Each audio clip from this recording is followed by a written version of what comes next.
Welcome and come on into the kitchen. Today is cold and windy and I want old-fashioned comfort food. As I was going through my pantry, I found a couple of cans of salmon and I thought, salmon patties it is. These patties take me back to childhood, sitting in the kitchen with my Granny Davis. She would be dressed in a house dress with an apron over it, a cup of black coffee, and her chair pulled right up to the stove so she could keep warm. And there was always something simmering on that stove. The house would smell like heaven to me. I'm 54 years old and these memories are still very vivid in my mind. She was always very kind to me and would cook anything I could ask for.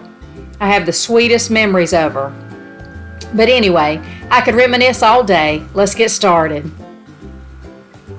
I'm going to start by prepping my salmon. I opened the can and drained the liquid out. I may need to use this later in the dish. I empty my can of salmon into a bowl where I can look it over. I take any bones that I see out, and if there's excessive skin on it, I will remove that as well. Not everyone takes the bones out. You can leave them in the dish.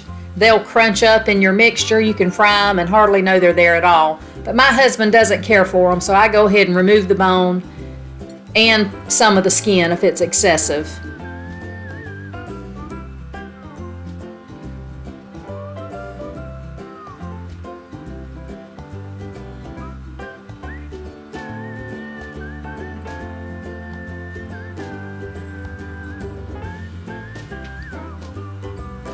Once the bones are removed, I just crumble the fillets up in my bowl and get ready for the remainder of the ingredients.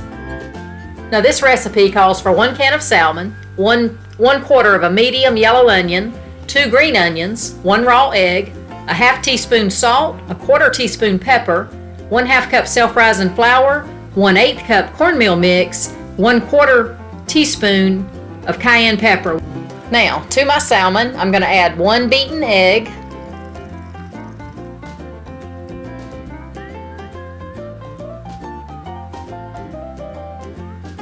my salt and pepper, and I used a half teaspoon of salt and a quarter teaspoon of pepper. 1/4 teaspoon of cayenne pepper,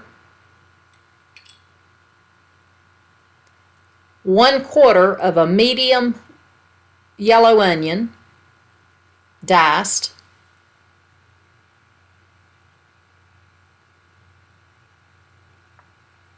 and I ran to the garden and grabbed 2 green onions and chopped them up.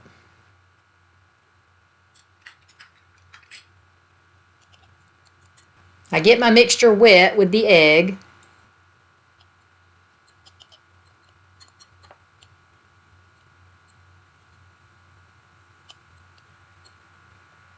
Now I'm going to add 1/8 cup of cornmeal mix and 1/2 cup of self-rising flour. You want your mix to be dry in the end. I reserved some of the salmon liquid in case it was too dry and I needed to wet it, but I did not in this case.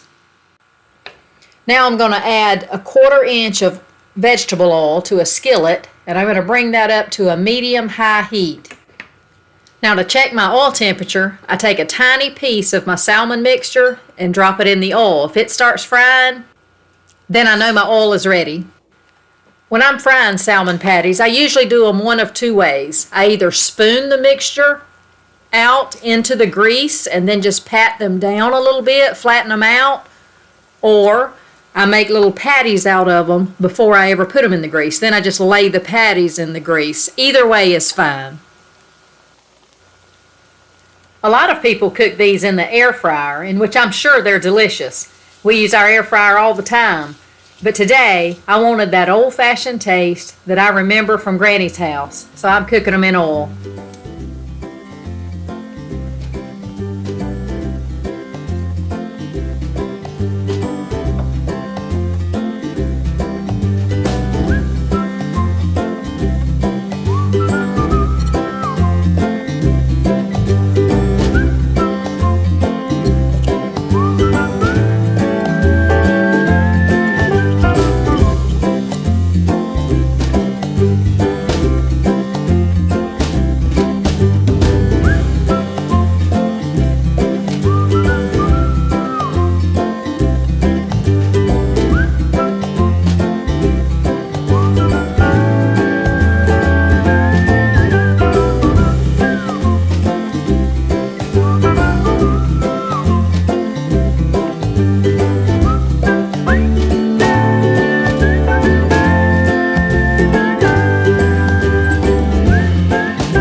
Now, let's cut this open and see if we got it done in the middle.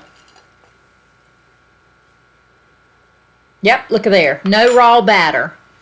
The trick is to fry them slow enough that you get the inside completely cooked, but yet hot enough they don't soak up excess grease.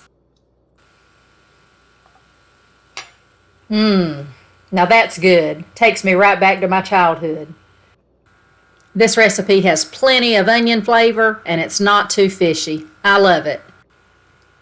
These patties are great served with biscuit and gravy, or grits and eggs, creamed potatoes, or my favorite is what I call a spring garden plate, which consists of sliced tomatoes, sliced cucumbers, a fresh biscuit with a slight slather of Blackburn made syrup on it. Now that is tasty. I hope you give this recipe a try, and in the comments tell me what food reminds you of your childhood. If you enjoyed this video, please consider subscribing because I would love for you to join me in the kitchen. Thank you so much for watching, and I will talk to you on the next video.